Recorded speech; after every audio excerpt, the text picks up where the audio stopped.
A very good evening and welcome to another Friday episode of Brett's All-Time Radio Show. I'm here with an episode of Steptoe and Son today. Welcome to my home in beautiful Lyme Bay, where it may be cold, dark and a bit windy, but it's not raining. It is so cold though.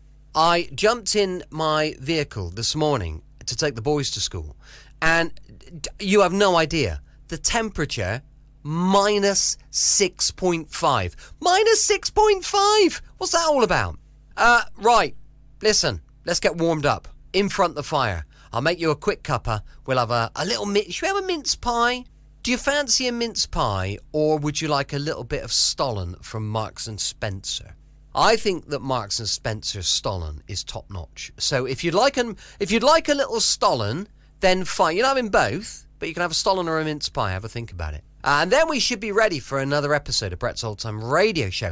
Huge thank you for joining me once again for our regular late-night visit to those dusty studio archives of old-time radio shows right here at my home on the south coast of the United Kingdom. Feel free to send me a little bit of feedback if you'd like on the show. And I could, if you want to send me a little letter or a little ditty, I'll read them out here on the show. And you'll get a little mention. So it's Brett, B-R-E-T-T, at tourdate.co.uk. If you'd like to message me, I'd love to hear from you. Don't forget, I've got an Instagram page and a YouTube channel, both called Brett's Old Time Radio Show. Be brilliant if you could follow me and, send me a little message on there. This is our latest episode of Steptoe and Son, and I'm pretty sure you're going to love it. First broadcast back in 1963. This is Steptoe and Son. We now present another episode in a radio series based on the world-famous BBC comedy success, Steptoe and Son.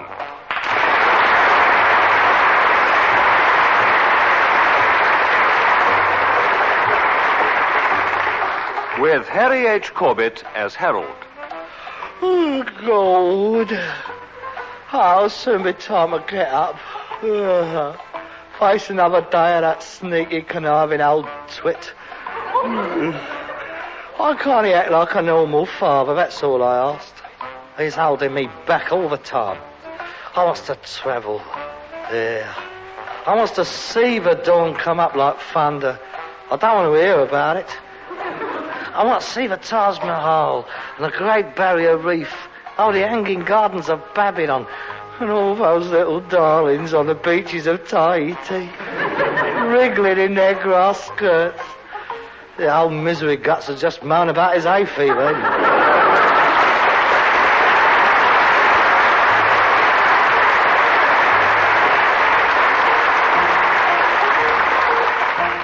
Wilfred Bramble as Albert. I know he doesn't want me. He'd like to see me in an old people's home, he would. I won't give in to him. It's not a crime to be getting old. If ever I got into one of them places, I'd drive 'em mad. I'd go on hunger strike. I'd throw the grub back at him. I'd ring bells in the middle of the night. Oh, Bennett, that's enough of that.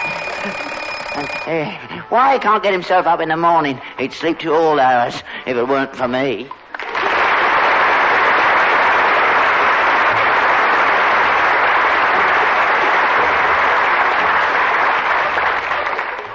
This week, Wallah Wallah Catsmeat.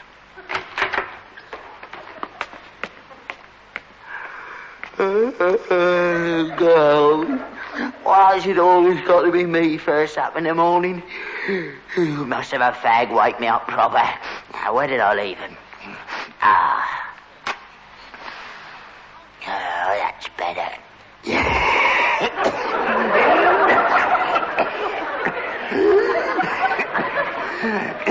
Harold! Time to get up! Harold! Harold! I'm not going to call you again. Harold! Don't do that in my ear first thing in the morning, please. Your breakfast is ready. You'll be late on the round. How many times do I have to ask you not to smoke when you're dishing out my food?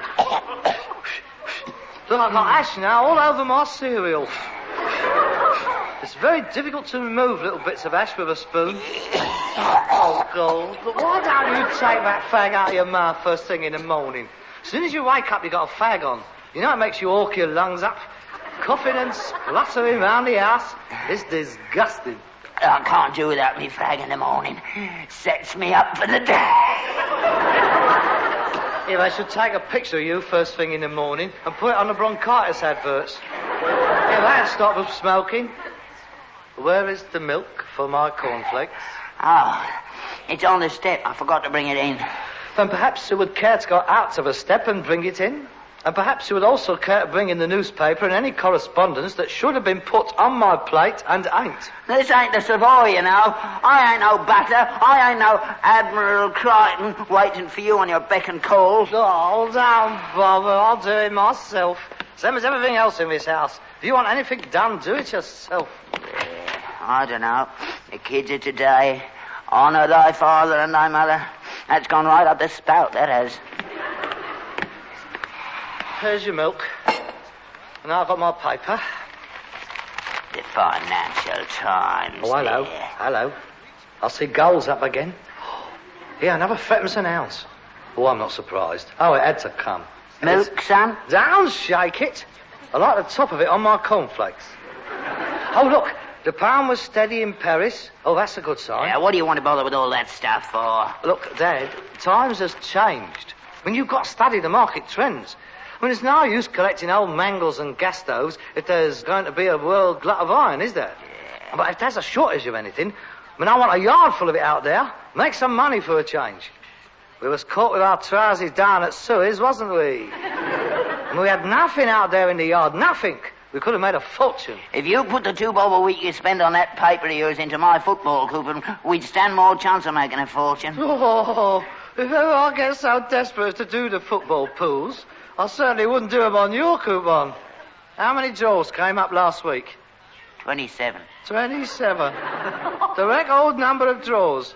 And how many did you have? Shut up. Come on, how many did you have? You know very well how many I had. I know how many you didn't have. You didn't have them all.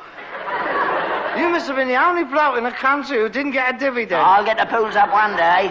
And when I do, don't you come running round on your ear hole, 'cause you won't get anything. That's right. Go on, dream your life away. What's left of it? Oh, look, a photograph in the paper. Mr. Albert Steptoe receiving a cheque from Eamon Andrews for the sum of £192,000, 12 shillings and sixpence. This money will not change my way of life, said Mr. Steptoe. I shall carry on being a rag and bone man. My son Harold won't get anything because I'm giving his share to the horse. You're right there. It'll be me and Hercules. You won't be in on it. We'll retire, both of us. I'll buy a farm and put him in a field. Let him run about, free. Hercules Unchained! Let him run about? He ain't done any running in years. He's forgotten how it goes. Blimey, it's only the shafts of the cart that hold him up now. The best thing we can do with him is take him down to the Catsmeat men. What did you say? The Catsmeat men. Catsmeat? Catsmeat? Yes, Catsmeat. You know. Wallah, wallah, Catsmeat. Eat brown bread. Ever see a donkey fall down dead? I didn't tell you, but I've had an estimate on him. 25 nicker. Do you mean to say you've taken Hercules down to the Catsmeat yard? No, I didn't take him down. The Catsmeat man happened to be passing. Well, actually, he was a sort of a spotter for a Catsmeat firm. See, he was on his way to a selling plate at Kempton Park. And he saw Hercules and commented on what bad nick he was in, and he offered me 25 quid on the spot. Well, I mean, it's worth it to him, isn't it? I mean, let's face up to it. Horse this size, he'd fill up a few thousand tins, wouldn't he? Of course, it wouldn't be pure Hercules. I mean, they shove a lot of rubbish in with them, you know. I mean, a bit of jelly, a bit of this, a bit of that. Stop talking like that. Tinned Hercules. No, I'm not having it. He's going to die a natural death in a field with a proper burial. Ah, with his legs folded across his chest, I suppose. Both lots. He's not finishing his days piled up in tins in some grocer's shop. That's final. I'm not having it. That's all there's to it. Oh, you get on my nerves. I mean, what's the use of me working my loaf, thinking out ways of improving the business when I'm faced with inefficiency over time? I mean, he can hardly finish the round these days. I could get round twice as fast with a proper horse, double the turnover. I know why you don't want to get rid of him. You're contemporaries, ain't you? You was young together. Yeah, if he went, it'd bring it home to you, but you ain't got long to go, wouldn't it? You're hanging on, I know. Look, Dynamo, are you going out this morning or are you not? By the time you go out, it'll be time to come home. Oh, don't you tell me how to tot, mate. Well, you can go and get the horse harnessed up and ready. Yes, that is true. It'll take me a couple of hours to get him on his feet. Oh, Peter, I do wish you wouldn't drink your tea from the saucer. You should use a mug like me. Yeah. You put the milk in first again, didn't you? I always put the milk in first. Yes, well, you shouldn't, for ain't the correct way to do it. In the best circles, the milk is always put in last. I mean, if I was to take you to the Savoy and they saw you putting milk in first, they'd know straight away that you was lower class. They'd say, hello, he's a bit of a myth, isn't he? Myth? Myth. M-I-F. Milk in first. It's just not done, Dad. Just a little tip. Try and remember in the future. It just don't taste the same, milk in... All right, then. You can take my dressing gown, Peter. I'm off. But don't chuck it under the bed. Hang it up properly on a coat hanger. I'll be seeing you. Getting above his station, he is. Milking last. Daft. If you don't leave enough room for the milk, you're going to slop it right over into your saucer. Dad! What's up? There's something wrong with the horse. What do you mean? I think he's ill. He won't get up. Have you kicked him? Yeah, but he still won't get up. Oh, Dad, his eyes are shut. Oh, my God. And he's sweating. Oh, no. Oh, dear. Let me have a look at him. But bring some blankets. Oh, look, Dad, I was only joking what I was saying about him. Dad, do you think he'll be all right? Oh, yes, he's been like this before, hasn't he? I mean, he'll be all right, won't he? I mean, there's nothing wrong with him, is there? I mean, nothing serious. You'd better send for the vet. Oh, good. Yes, I'll do that.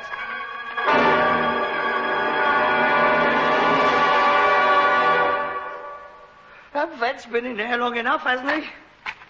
Look, he ought to know what's wrong with him by now. What's keeping him so long? Dad, I'm going in now. There's nothing you can do, son. It's no good walking up and down there like a pregnant father. He's in good hands. Come on inside, have a cup of tea. Tea? At a time like this? Tea? It'll do you good. Calm your nerves. Oh, ain't it pathetic? Your faith in the healing powers of a cup of tea. That's a nice answer to everything, ain't it? Have a nice cup of tea.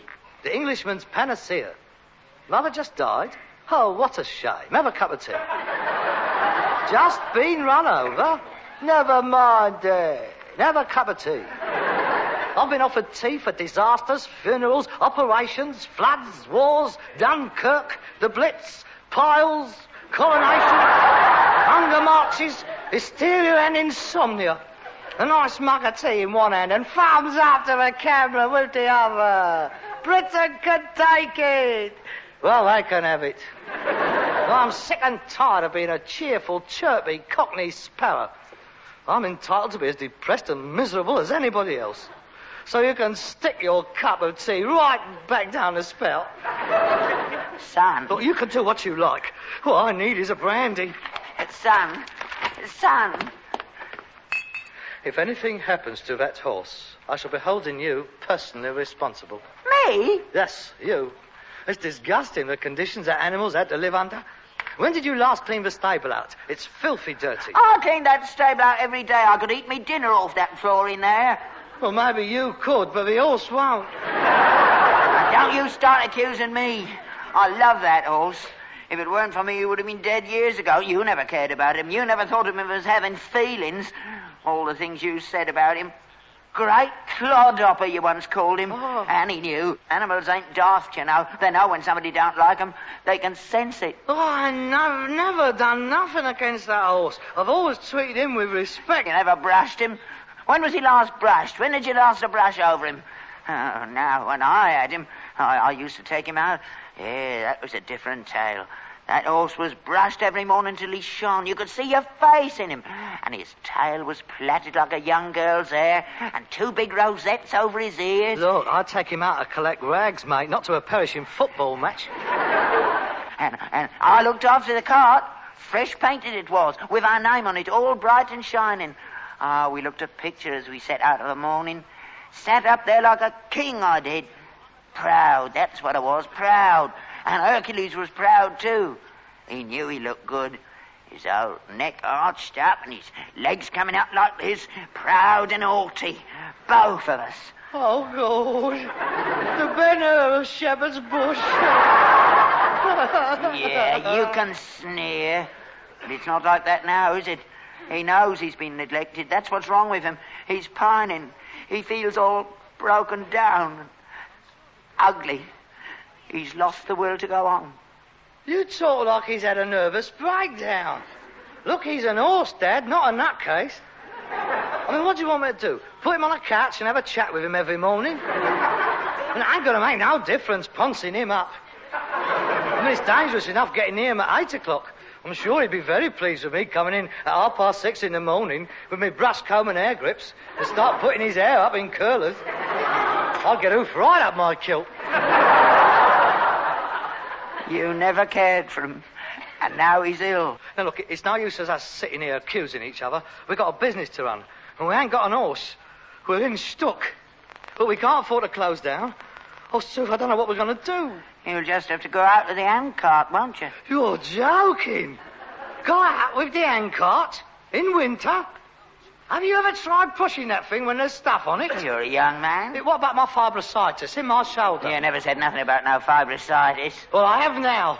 I mean, I don't make a song and dance about my aches and pains. I mean, I don't groan. Well, not like some people, but nevertheless, the fact remains. I have fibrositis in my shoulder, and I ain't pushing no handcart. We'll have to starve then, because I ain't got no money. Well, I won't have by the time I paid the vet. Oh, well, this is good, isn't it? Oh, a very well-organised concern, this is. One crisis and we're knackered. Wait a minute. What about the threepenny bits? Where's the threepenny bits gone? Oh, we had to pay the rates, didn't we? And the street trader's licence and the corn chandler. He hadn't been paid for 3 months. Turned quite nasty. Oh, that's it, is it? A thriving business. At the annual general meeting of Steptoe and Son Limited, year ending 1965, the chairman, Mr. Albert Steptoe, rose to present his report to the shareholders. Gentlemen, he said, after a very strenuous year's trading, in which my son diligently flogged his guts out, I am pleased to report that the company's position is as follows. Yes, sir. Capital held in reserve, 1 shilling and 9p. Company liabilities, the chairman. Fixed assets include a yard full of unsaleable junk and a dead horse. He ain't dead. The chairman amended. You'll have to work harder. He added. The report was unanimously rejected, and shouts of resign was heard from all parts of the floor. Resign, you old fool, resign. Come on, you old fool, resign. I think I'd better get the vet to have a look at you as well. That is a good idea. If that horse snuffs it, I'm telling you, he might as well get his humane killer out and have a go at us as well. But I'm fed up with it, Dad. I mean, I don't want to know. Well, not like this. I mean, what is the point? We stumbles along from one crisis to another. No, mate, let's all go together. Huh? You, me, and the horse. A mass exit of the Steptoes. Let the council pay for the funeral. Come on, let's get somebody back for our race. Yeah, shut up that morbid talk. I don't want to go. Why not? Anything's better than this. Oh, it won't hurt. One wallop with a steam hammer, it's all over. You won't feel a thing. I'll go and get the vet in. You leave him where he is. What's wrong with being dead? Oh, it's marvellous. No more getting up in the morning. A nice lying all day long. Stop it, every day. No more worries, no more bills. Peace and quiet. Now there's nothing wrong in being dead, mate. It's the living bit that frightens me. Yeah, If you're so keen on being dead, why did you buy that old Anderson shelter when you thought America was going to have a go at Cuba? Shaking like a jelly you were. Well, because I want to decide when I go, mate, not somebody else decide for me. And I'm ready to go now. Oh, my God, it's the vet. Oh, let him in, then. No, not me. You let him in. Look, I'll sit down here. I'll sit down. No, I'll go and put the kettle on. I'll make a cup of tea. Pull yourself together. Look, do you suppose Hercules is all right? Or do you think he's passed away? Oh, I don't know. How should I know? Come in. Oh, hello, Lionel. Oh, look who's here, Harold. Lionel Sturgis. Hello, Harold. Hello, Lionel. I just heard about the horse. Oh, yes. A few of the lads was talking down the yard. He's bad, is he? Yes, I'm afraid so. He's pretty dodgy, I think. I am sorry. The vet's out there with him now. You won't be able to go out today, then? No, not today. Would you like a cup of tea? No, I can't stop. I've got the horse and cart outside. Look, but I'll tell you what I come about. I hope you won't be offended, but seeing as how your place, like, I mean, you know, you're not being able to get out sort of thing with the horse being ill, like, well, I thought these might come in handy, if you know what I mean. Lionel. There's a sack full of good quality rags here, mostly cream, a bit of dark mixed up, but it's quality. I can't get rid of it all, you know. I'm more of a lead man myself, and I know you do a lot of rags, and I thought as how you can't get out, I thought, well, you might be able to place it, you know, if it'll help out at all, like. Lionel, I don't know what to say. It's very kind of you. Well, no, I mean, we've got to help each other, haven't we? I mean, you do the same to me. I mean, we've got to help each other, haven't we? Yeah, well, I just don't know what to say. How much do I owe you? Oh, you don't want to worry about that. Look, buy me a drink when the horse is better. No. I don't want to see you out of pocket. No, I insist on paying the trade prices. Now, let's see. Oh, I'll say that's about £5.5. That's worth a few bob. Don't worry about it now. I mean, pay me when you've placed them. I don't know what to say, Lionel. Don't say nothing. I mean, just copy, that's all. And the rest of the lads told me to tell you not to worry. While the horse is laid up, don't worry about not being able to get out. They'll let you have some of their stuff. Collect for themselves, collect for you. It's no skin off of their noses. Just see them all right at the end of the day. Just give them what they give for it. We won't forget this, Lionel. Yeah, that's all right, Albert. Well, I'd better shoot off then. The lads will be passing by tomorrow to sort out what they've got for you. Well, I hope Hercules will be all right. Thank you. Well, cheerio then. I'll see you tomorrow. Cheerio. Thanks again, Lionel. Okay. I'll give my regards to your mum. What about that, then? Yeah. It was nice of him, wasn't it? Yeah, it's very nice. Here. Harold, look at the quality of this stuff. This is a suit. No holes in it. Get a couple of knickers from this on the market. Run an iron over it, good as new. Where does he get it from? Oh, well, he must work a better class of neighbour than I do. I mean, I can't help it. Probably some old dear clearing out her old man's wardrobe. Luck of the draw. Harold, how many lads get down the yard these days? Well, I don't know. About 7 or 8. 7 or 8. You know something? At this rate, we could do better if the horse was ill than when he's all right. Yeah. You crafty old devil. And it's not charity, is it? Of course it ain't. We're paying them proper wholesale prices. And we'd do the same for them, wouldn't we? Of course we would. And it's only until Hercules can get back to work again. Oh, yes, it could be a blessing in disguise, old Hercules taken sick. He's picked the right time of the year. Oh, yes, it'll be nice to have a lay-in in the morning with business as usual. How long do you reckon Hercules will be ill? Oh, what? A fortnight? Oh, at least a fortnight. Oh, that's not bad, is it? A fortnight in bed. Oh, yes. That's cheered me up no end, that. Oh, I feel better now. Ah, yes. Life ain't so bad after all, is it? I feel sorry for Hercules, of course, I mean. But it's an ill wind, ain't it? Come in. Oh, it's the vet. Oh, come in, Doctor. I'm not a doctor, I'm a mister. The infirmary wouldn't let me practice on human beings. Is he going to be all right? Have you got a drink or something? It's cold out there. A drop of whiskey. Aha, now you're talking.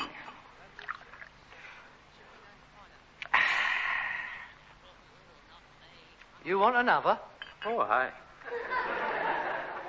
Ah, that's not a bad drop of whiskey you got there. What are we talking about? The horse.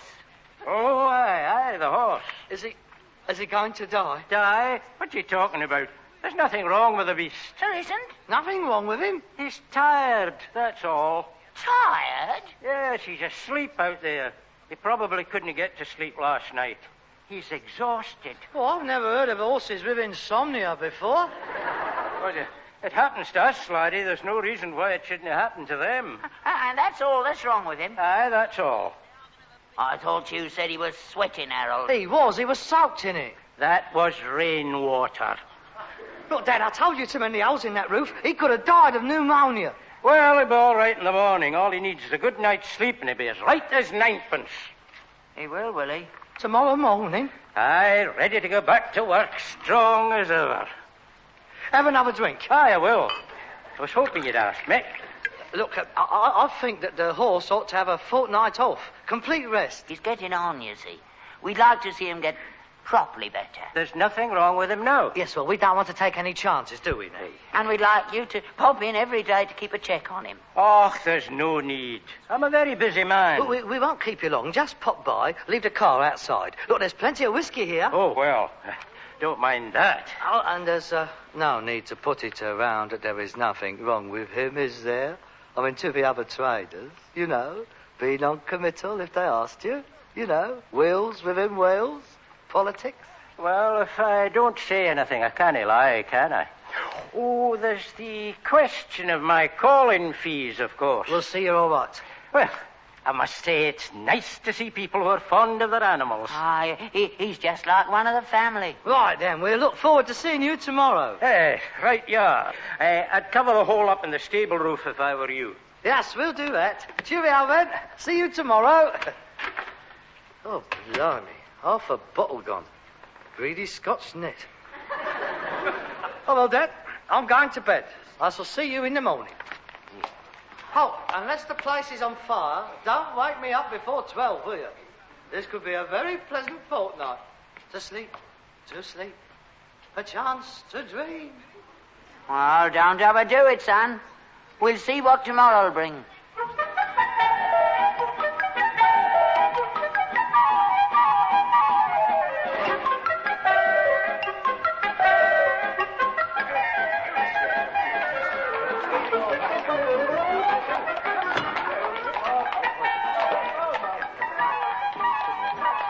Yeah, 7 and a tenner, all right? I'll just put it on the weighing hoop. 3.5 crowns it is. How's Hercules? There's no change, I'm afraid. It's going to be a long job. He's old, you see. He just doesn't seem to have the will to live. I am sorry. Yes, it's very sad. But we do appreciate what you boys is doing for us. I don't know how we would have managed without your help. Who's next? Hello, Jim. What you got there? Couple of car tyres, Harold. Oh, yes. Oh, yes. There's still a nice bit of tread left on these. Yeah, 2 bob each, do you? Is that all? Well, that's all I want for 'em, what I paid for 'em. You are a friend in need. 2 florins it is, then. How's the horse? I had to stay up all night with him again. Oh, dear, I am sorry. Yes, but that is the way it goes, isn't it? I mean, even in the midst of life, there is death. Who's next, Charlie? Here we are. Oh, that's a very nice selection of scrap metal there, Charlie. Yeah. Oh, that's very nice. Thank you. Oh, excuse me a minute, Yeah? Charlie. It's the vet. I think Dad and I had better see what his last bulletin is. Oh, sure, yeah.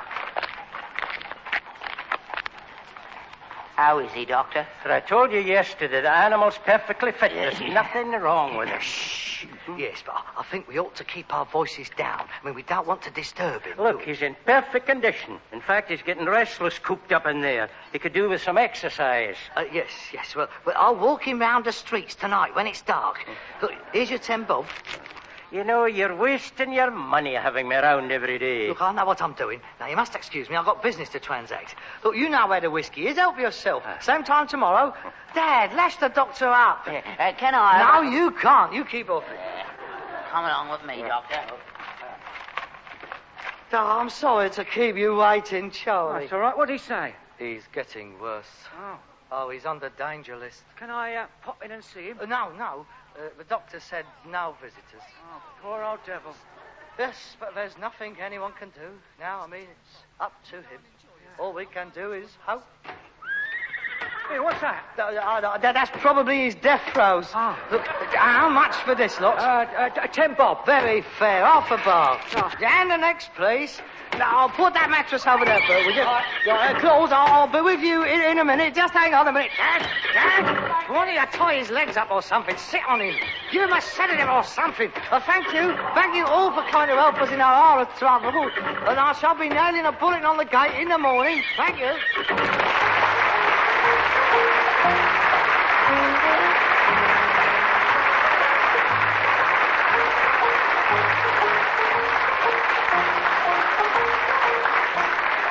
You've been listening to Wilfred Bramble and Harry H. Corbett as Steptoe and Son, Eric Woodburn as the vet, Leslie Dwyer as Lionel, and Peter Hawkins as Charlie.